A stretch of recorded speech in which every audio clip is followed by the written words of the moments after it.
John Lennon and Paul McCartney didn't always agree, even though they were the driving force behind the Beatles' songwriting.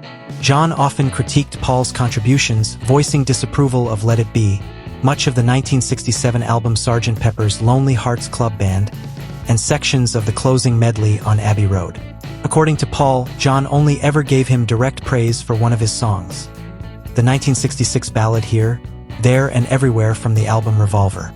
In a 2018 interview, Paul recalled that when asked if John had ever complimented him, he could only think of that instance.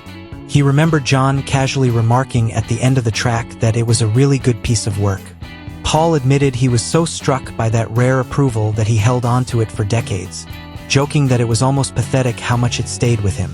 Paul, however, claimed to be more generous with his bandmate.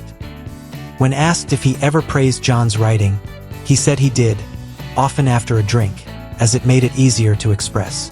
Although John rarely told Paul directly, he was also fond of another of Paul's Revolver songs, For No One, describing it as one of his favorites and a fine piece of work.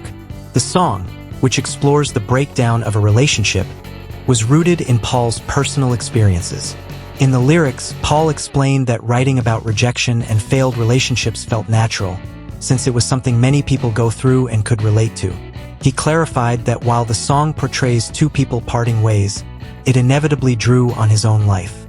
For No One was recorded at EMI Studios in London in May 1966, with Paul handling vocals, bass, piano, and clavichord, while Ringo Starr provided percussion.